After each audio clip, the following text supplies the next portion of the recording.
नमस्कार। एक उम्र का पड़ाव जब व्यक्ति को मिलता है तो बहुत सारी ऐसी व्याधियां शरीर में आ जाती है जो अनचाही होती है और उनका पता भी नहीं चलता कि ये कैसे आ गई और क्या समस्या हो गई। उन्हीं समस्याओं में एक समस्या है सेक्स प्रॉब्लम। देखिए, ये ऐसी प्रॉब्लम है जिसकी ना कोई व्यक्ति कहीं चर्चा कर पाता है, ना किसी से राय मशवरा कर पाता है। लेकिन जैसा कि अनुभव में आता रहता है, बहुत सारे लोग हमसे बात करते हैं, तो लगभग 40 की एज जो है, ये एक एज ऐसी है जो एक सेंटर पॉइंट माना जा सकता है। बहुत सारे परिवर्तन होते हैं, उसका सेक्स में मन नहीं करता या जो लव टाइम है वो भी छोटा हो जाता है। कईयों की बहुत सारी ऐसी समस्याएं हैं। उन समस्याओं का जो बेस है, वो बेस है हमारी यहाँ से जो ये पेल्विक जो एरिया है ये। दूसरा, हमारे नाभि से नीचे का जिसको मूलाधार चक्र कहते हैं या जिसको अपान वायु कहते हैं। हमारे शरीर में 5 प्रकार की वायु विचरण करती है, जिनमें 40-45 के बाद अपान वायु जो है वो कुपित होना शुरू हो जाता है। उसकी वजह से भी ये देखा गया है कि शरीर में वायु की अधिकता या अपान वायु की कुपित होने के कारण शायद ये ऐसा होता है कि 40-45 के बाद व्यक्ति की ऐसी प्रॉब्लम्स शुरू होती हैं। अब इन प्रॉब्लम्स को कम करने के लिए हम क्या कर सकते हैं? इंस्टेंट उपाय क्या है हमारे पास? देखिए, उपाय ये है कि एक तो संतुलित आहार जो है वो हमें कंट्रोल करना पड़ेगा। किस प्रकार का आहार हमारे शरीर को चाहिए, उस पर ध्यान करना पड़ेगा, गौर करना पड़ेगा आपको। और दूसरी चीज़, उस क्षेत्र से संबंधित कुछ आसन, कुछ खिंचाव हमें करने ज़रूरी हैं। उसकी कुछ आज मैं बातें बताऊंगा। लगभग 5-6 आसन इस प्रकार के हैं जो हमें उन्हीं नसों पर खिंचाव देते हैं और ब्लड का सर्कुलेशन वहाँ पर बढ़ाते हैं। साथ में खान पान की अगर बात करें तो देखिए, पहला जो खान पान में अगर बात आती है वो है सुबह नाश्ते में अंकुरित अनाज। अंकुरित अनाज में मूंग आता है, चना जो है वो भिगो कर लिया जाता है। अंकुरित तो नहीं होता, लेकिन रात को भिगो कर सुबह चने खाए जा सकते हैं। बहुत ज़्यादा मात्रा में नहीं, 1 मुट्ठी चने जो हैं वो लिए जा सकते हैं। वो हमें एक तो प्रोटीन भी देते हैं, एक हमारी आंतों को जो क्षारीयता बढ़ाते हैं, क्योंकि शरीर में हम बहुत सारा अम्लीय भोजन करते हैं जिसमें तली भुनी चीज़ें हैं, बाहर की चीज़ें, उसकी वजह से वो ब्लड में भी अम्लीयता बढ़ती है और ब्लड में एसिड बढ़ता है तो बहुत सारी व्याधियाँ जो है वो हमारे शरीर में आ जाती है। हमें पता भी नहीं चलता है हम इस व्याधि की ओर आ गए। तो हमें क्या ध्यान रखना कि क्षारीयता बढ़ानी, यानी अम्लीय पीएच लेवल जो है वो बॉडी का वो हमें मेंटेन करना है। हम एसिडिक नहीं होकर हमें बीच का हिस्सा जो है वो बनना है। तो एल्कलाइन जो चीज़ें हैं वो हमें खानी चाहिए। उसमें सुबह का अंकुरित अनाज एल्कलाइन है, कच्चे फ्रूट जो फ्रूट्स खाते हैं वो एल्कलाइन है, कच्ची सब्जियां वो एल्कलाइन है। ऐसी चीज़ें जो पकी हुई नहीं है, जो सब्जियां कच्ची हैं, वो सब हमारे बॉडी में एल्कलाइन है। उन चीज़ों को छोड़कर जो कि एसिडिक है, जैसे नींबू है और खट्टे फल जो भी हैं वो एसिडिक है, उनको छोड़कर अगर बाकी चीज़ों की बात करें तो वो बॉडी में एल्कलाइन लेवल को बढ़ाता है। ये एक काम हमें करना चाहिए जो इंस्टेंट है, जो हाथों हाथ कर सकते हैं। दूसरी चीज़, जो भी दिन के अंदर हम चाय पीते हैं, कॉफ़ी पीते हैं, नशीले पदार्थ जितने भी लेते हैं, इनसे देखिए हमें दूरी बनानी पड़ेगी। अगर इनसे दूरी बना लेते हैं तो आपको इसमें भी लाभ जो है वो आपकी सेक्सुअल प्रॉब्लम में लाभ इसका मिल सकता है। साथ में घर में कुछ सप्लीमेंट्स होते हैं, जैसे देखिए, एक तो जो हमारा बादाम है, अखरोट है, ये जो ड्राई फ्रूट्स हैं, इनको आप पीस कर रख सकते हैं मिक्सी में और दूध के साथ जो है रात को उसको उबाल कर सेवन कर सकते हैं। ये भी शरीर में एक ताकत देता है, गर्मी देता है। खजूर जो है उसका सेवन किया जा सकता है, 4 से 5 खजूर जो है। अभी तो बहुत तेज़ गर्मी है, गर्मी को छोड़ दें, गर्मी से थोड़ा सा आगे निकल जाए तो फिर उसके बाद में आप खजूर का भी सेवन कर सकते हैं, क्योंकि अब जो है अगस्त सितंबर में खजूर आने शुरू हो जाते हैं।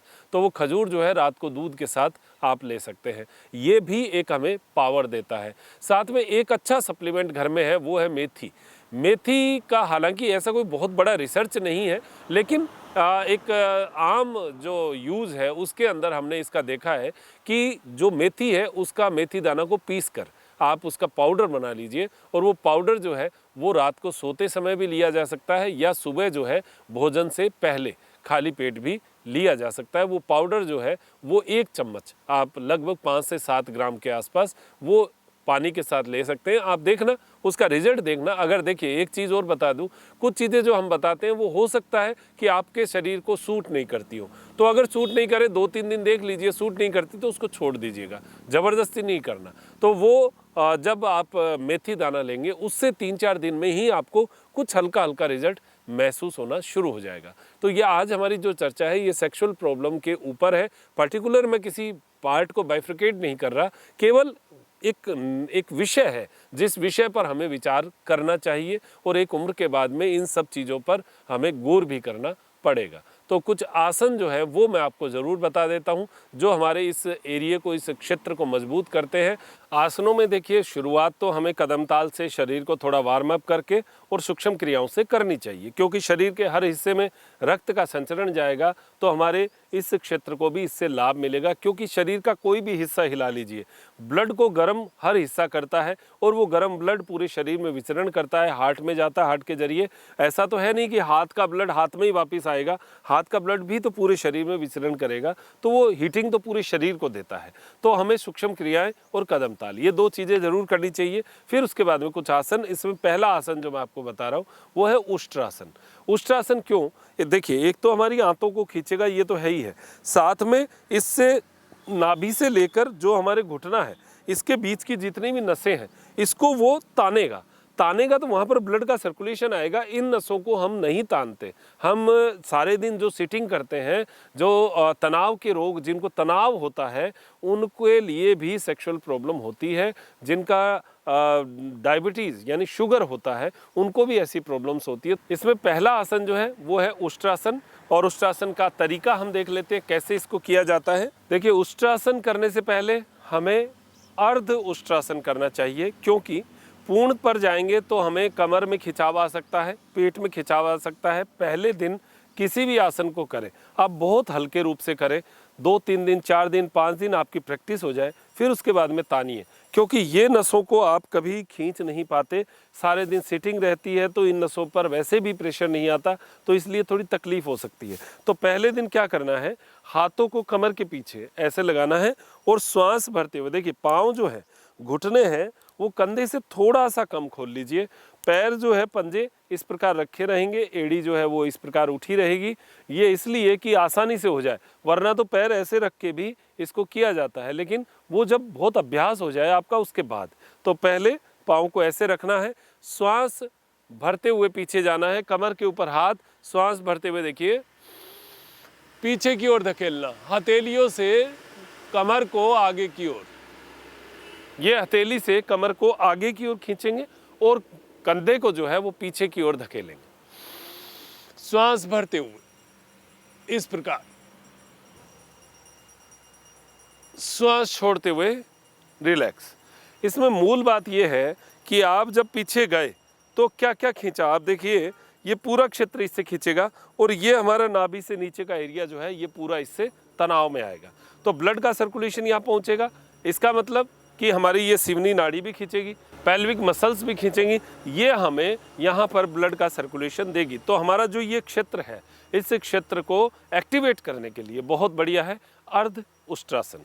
आज फर्स्ट डे है, 1 बार करना है, फिर उसके बाद में अगले दिन 2 बार, उससे अगले दिन 3 बार। फिर आपको कोई कमर में या कोई खिंचाव, कोई क्रैम्प नहीं आएगा। आप एक एक स्टेप जब बढ़ाएंगे, फिर अगले दिन से 3-3 बार और आधा मिनट का स्टे, ये कोशिश करना है। और अगर स्टे को ज़्यादा बढ़ा पाए तो उस समय श्वास लेना छोड़ना हमें रेगुलर रखना पड़ेगा। बस इतना ध्यान रखें। सुबह खाली पेट बेस्ट टाइम है, बाकी शाम को भोजन करने से पहले भी किया जा सकता है। श्वास भरते हुए अब देखिए हाथ को भले ही ऐसे घुमा के लाते हैं या सीधा लाते हैं, कोई इसमें ज़्यादा बड़ा मुद्दा नहीं है। मुद्दा है कि हम लास्ट जो स्टेज है वो कैसे करते हैं।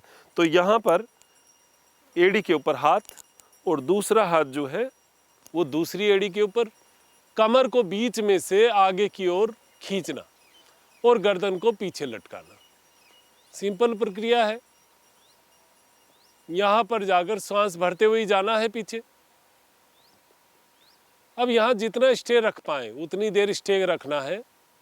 इसका खिंचाव आपको कमर में भी आएगा, आपकी आंतों में भी आएगा। जो हमारा पाँव से आगे का हिस्सा, जो हमारी पेल्विक मसल्स का एरिया, ये सारी नसें जो हैं यहाँ पर ब्लड का सर्कुलेशन पहुँचेगा, हमें बहुत अच्छा फील होगा।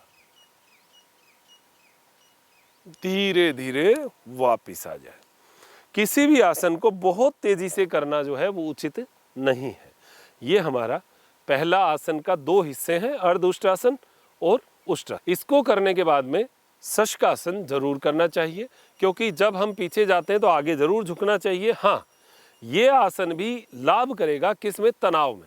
तो तनाव की वजह से भी अगर सेक्सुअल प्रॉब्लम है तो वो भी अच्छा रहेगा। तो पुरुषों के लिए कुछ आसन बहुत अच्छे हैं, उनकी चर्चा जो आज हम कर रहे हैं ये हमें करने चाहिए। तो 3 बार वो हो गया। इसी प्रकार हमें 3 बार इसको भी करना चाहिए, शशकासन को। मैं एक बार करके बताऊंगा, आप इसको समझ लीजिएगा, फिर अपने जो है पैकेज में इसको डाल लीजिए। श्वास भरते हुए हाथ ऊपर, श्वास छोड़ते हुए आगे की ओर हाथ जो है उसको रखेंगे और मस्तक जो है वो जमीन के ऊपर। हाथों को पूरा ढीला छोड़ दीजिए, पूरा ढीला हाथों को छोड़ना है, मस्तक को जमीन पर लगाना है। श्वास लेते रहें, छोड़ते रहें। ये उन नसों को आराम देगा जहां पर आपने खिंचाव किया है उष्ट्रासन से, और ये आराम जो है यहाँ पर ब्लड का सर्कुलेशन बढ़ाएगा, जो कि मन के तनाव को तो ठीक करेगा, अनिद्रा की प्रॉब्लम भी ठीक करेगा। पूरे दिन ऑफिस का जो तनाव है उसकी वजह से हमें जो प्रॉब्लम्स आ रही हैं उनमें भी लाभ करेगा। श्वास भरते हुए रिलैक्स। ये हमारा दूसरा आसन हुआ है शशकासन। अब तीसरा आसन जो हमारे इस पेल्विक एरिया पर इफेक्ट करता है, जो हमें सेक्सुअल प्रॉब्लम के लिए भी एक नसों को खींचता है। ऐसा मैं दावा नहीं करता कि इन आसनों से ऐसा कोई प्रॉब्लम जो है ठीक हो जाता है। देखिए, किसी भी चीज़ का दावा करना बड़ा मुश्किल होता है, क्योंकि हर व्यक्ति का शरीर देश काल परिस्थिति से इफेक्ट होता है। तो हम खुल के दावा नहीं कर सकते, लेकिन आपको जो चीज़ें बता रहे हैं वो एजुकेशनली है। आपको इसकी एजुकेशन मिल जाए, आप इसको समझें, और जब जीवन में अपनाएंगे तो अनुभव आप खुद बताएंगे कि आपके क्षेत्र में आपने इन आसनों को किया तो आपको क्या अनुभव आया। वो अनुभव भी हमें सिखाता है। तो हम सीखते रहेंगे और आपसे भी इस बात की चर्चा करते रहेंगे। तो ये एक आसन है जिसको कहते हैं जानु शिरासन। जानु शिरासन का फायदा क्या है कि हमारी जो, देखिए, ये नसें जो हैं ये भी सिवनी नाड़ी वाली है। एड़ी से इसको प्रेशर करना है, पिंडलियों को इनको दबाकर, यहाँ से हवा नहीं आनी चाहिए, और पैर जो है, घुटना जो है वो यहाँ पर ज़मीन पे टिका रहेगा। सामने वाला पैर जो है वो सीधा रहेगा, पंजा खड़ा रहेगा और घुटना ज़मीन पर। इसका इफेक्ट पीछे की नसों में तो आता ही है। पीछे की ये जो टायर है इसको कम करने में सहायता करता है। साथ में यहाँ की नसों में खिंचाव, ये जो नसें हैं यहाँ पर खिंचाव, ये पूरा क्षेत्र हमारा इससे स्टिमुलेट होगा। तो ये हमें करना चाहिए। पैर के पीछे की नसें हमें खींचती है, और ये नसें जब खींचती है तो ये हमारे पेट तक इसका इफेक्ट आता है। तो श्वास भरते हुए हाथ ऊपर, श्वास छोड़ते हुए ये पैर के पंजों को पकड़ना, और पंजों को पकड़ के अपनी ओर खींचना है। फर्स्ट डे हो सकता है आपका ये पंजा जो है नहीं पकड़ा जाए, यहाँ तक आपकी स्थिति हो। सेकंड डे हो सकता है आप यहाँ तक पहुँच जाए, जरूर पहुँचेंगे। आप 5 दिन करके देख लीजिएगा, जरूर हो जाएगा। फर्स्ट डे हो सकता है, फर्स्ट डे ये पैर भी नहीं लगे, थोड़ा सा ऐसे ढीला भी हो, कोई बात नहीं, यहाँ तक भी हो तो कोई बात नहीं। आप करके देखिएगा, 5-6 दिन में देखिएगा, आपको एकदम आनंद आएगा। आप कर सकते हैं आराम से। श्वास भरते हुए हाथ ऊपर, श्वास छोड़ते हुए नाक को घुटने पर लगाना। श्वास भरते हुए रिलैक्स। ये हमारी इस नसों को पूरा खींच देता है और बहुत आनंद आता है। इसी प्रकार दूसरा पाँव जो है इसको सामने रखा, और पहले पाँव को उसी जगह जहाँ पर पहले रखा था उसी जगह पर हमने एड़ी से उसको दबा लिया। पैर सीधा, श्वास भरते हुए हाथ ऊपर, श्वास छोड़ते हुए पंजे को पकड़ना। यहाँ पर फर्स्ट डे इतना भी हो तो बहुत बढ़िया है, यहाँ की नसें जो है वो पूरी खींच जाती है। दूसरा, यहाँ कमर की जो वेन्स हैं वो खींचेगी, मसल्स खींचेगी, फैट जो है वो भी डिजोल्व होगा। और मोटापे की वजह से भी कई लोगों को सेक्सुअल प्रॉब्लम होती है। मोटापा जो है वो कम होगा तो अपने आप ही हमारी प्रॉब्लम सॉल्व हो जाएगी। तो श्वास छोड़ते हुए डाउन, श्वास भरते हुए अप। ये हमारे 3 आसन हुए।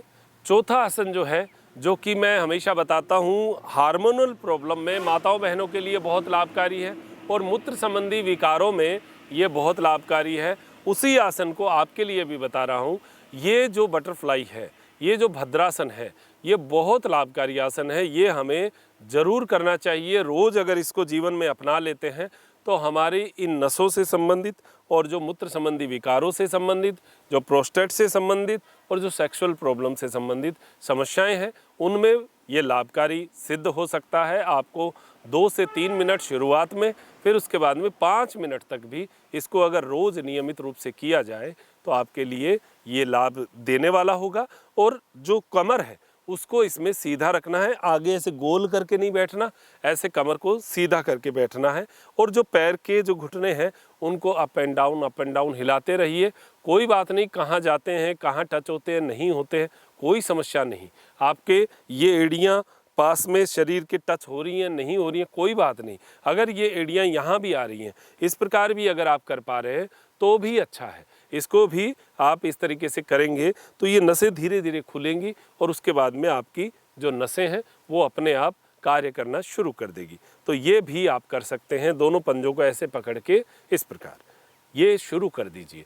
ये हमारे युवाओं की भी बहुत बड़ी प्रॉब्लम है कि शरीर स्टफ़ होता जा रहा है, और जहाँ शरीर स्टफ़ हो गया वहाँ ऑर्गन्स की प्रॉब्लम्स होंगी। आप ये मान के चलिए। और जो ये आज हमारा विषय है सेक्सुअल प्रॉब्लम, ये आम समस्या बनती जा रही है। और इसके पीछे के कई कारण हमारे ऑफिस में सारे दिन बैठे रहना, सिटिंग करना, शरीर को हिलाना डुलाना नहीं, जो मैंने बताया अम्लीय भोजन करना, इस प्रकार की चीज़ें हमारी प्रॉब्लम्स को और बढ़ा देती हैं। हमें इनका ध्यान रखना। ये हमारे 4 आसन हुए हैं। 5वां जो आसन है वो है उत्तान पादासन, पाँव को ऊपर की ओर उठाना।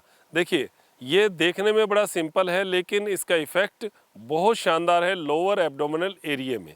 यहाँ से लेकर और पाँव के घुटने तक इसका बहुत अच्छा खिंचाव आता है। इस आसन को आप अपने पैकेज में ज़रूर डालें जब भी योगासन करें। तो ये श्वास भरते हुए पाँव को ऊपर की ओर खींचना, ये हमारा उत्तान पादासन है। और यहाँ पर जाकर आपको पंजे अप एंड डाउन करने हैं। ये वैसे घुटने के क्रियाओं में भी बताया जाता है और ये यहाँ से इन नसों को खींचने के लिए बहुत बढ़िया है। तो जो आज की हमारा जो पैकेज है वो सेक्सुअल प्रॉब्लम के लिए है, उसमें भी इस आसन का बहुत बड़ा रोल महसूस होता है आपको। आप अगर इसको करेंगे तो आपको लगेगा कि यहाँ की नसें जो हैं वो बहुत खिंचाव में आ रही हैं, बहुत हमें खिंचाव जो है वो मिल रहा है। और सांस छोड़ते हुए धीरे धीरे पाँव को नीचे रखना। फर्स्ट डे एक ही बार करें, सेकंड डे 2 बार, थर्ड डे 3 बार, और फिर उसके बाद में आप रेगुलर इसको 3-3 बार कर सकते हैं। बस स्टे रखने का टाइम जो है वो बढ़ा दीजिएगा। ये हमारा 5वां आसन। 6ठा आसन, दोनों पाँव को उठाना और गर्दन को ऊपर उठाना। देखिए गर्दन को ये इतना ही उठाया, हालांकि ये नौकासन का रूप है तो इसको थोड़ा सा और आप ऊपर कर सकते हैं। इस प्रकार ऐसे उठाने का प्रयास करें, कोशिश करें कि ये नौकासन जो है ये हो जाए। ये हल्का नौकासन है, पूरा नहीं है। ये केवल इतना भी कर लेंगे तो भी इसका लाभ जो है वो मिल जाएगा। और इससे आगे का रूप जो है वो अगर हम इस प्रकार और खिंचाव करें तो हमें और भी मिल सकता है। दोनों पाँव सीधे, कमर जो है वो भी सीधी, हाथ जो है वो घुटने के दोनों ओर हमें लगाना है। इस प्रकार ये पूरा का पूरा एरिया जो है इससे स्टिमुलेट होता है और जो हमारी प्रॉब्लम है जिसकी आज हम चर्चा कर रहे हैं उसमें बहुत लाभ मिल जाता है। ये टोटल हमने 6 आसन जो है आज इस प्रॉब्लम के लिए हमने डिस्कस किए हैं। और अब यहाँ पर लंबी सांस भरना, लंबी सांस छोड़ना। देखिए डीप ब्रीदिंग जो है हर समस्या में बहुत अच्छा रोल अदा करती है। लंबी सांस भरना, लंबी सांस छोड़ना, वो भी पूरे शरीर को ढीला छोड़कर। ये योग निद्रा या शवासन का हिस्सा है। 15 से 20 मिनट जिसको किया जा सकता है, बस डीप ब्रीदिंग, लंबा सांस भरना, लंबा छोड़ना, हाथों को ज़मीन पर रखना। ये 6 आसन करने के बाद में कम से कम 5 मिनट आप डीप ब्रीदिंग करें, आपको हल्की हल्की नींद जो है वो आ जाएगी। इससे एक तनाव का लेवल जो है वो आपका कम होगा। और ये जो समस्या, जो सेक्सुअल प्रॉब्लम की समस्या है, ये हमारे दाम्पत्य जीवन को बहुत बिगाड़ देता है, हमारे समाज में एक वैमनस्यता का भाव लाता है। इन प्रॉब्लम से हम अपने आप को मजबूत करें, अपने समाज को मजबूत करें, ऐसी एक इच्छा जो है वो हमें रखनी चाहिए। इसके साथ एक प्राणायाम जिसकी मैं हमेशा चर्चा करता हूँ वो है अनुलोम विलोम प्राणायाम। तो जिसको भी ऐसी प्रॉब्लम है, अनुलोम विलोम कम से कम 15 मिनट बाई नासिका से श्वास भरना, दाई से छोड़ना, दाई से भरना, बाई से छोड़ना।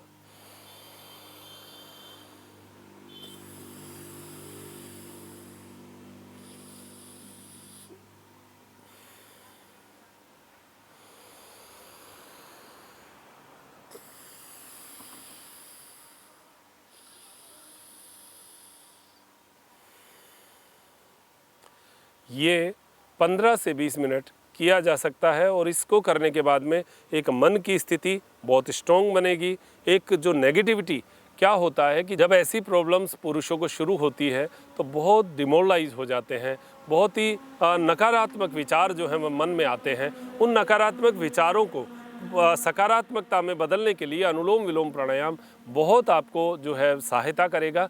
ये कुछ आसन हमने बताए हैं जो आपकी सहायता के लिए है। इनको आप एक बड़ा ट्रीटमेंट ना समझें, आप इनको करके देखें। करने के बाद में आपके शरीर को अपने आप ही पता चल जाएगा कि वाकई में इनसे मुझे लाभ हुआ है। आप सभी जो है हमसे इसी प्रकार जुड़े रहें, अपना स्नेह बनाए रखें और ये हमारा बहुत बड़ा परिवार जो है त्रिनेत्र योग धाम का बन रहा है। आप सभी का स्नेह ऐसे ही चलता रहेगा तो एक दिन हम लोग यहाँ इस स्थान पर ज़रूर मिलेंगे, ज़रूर एक दूसरे से रूबरू होंगे और इसी प्रकार हमारी ये योग क्रिया अनवरत रूप से चलती रहे। आपका स्नेह बना रहे। मेरे साथी नरेश जी के साथ मैं डॉक्टर मनोज योगाचार्य लेता हूँ इजाज़त। त्रिनेत्र टीवी के लिए नमस्कार।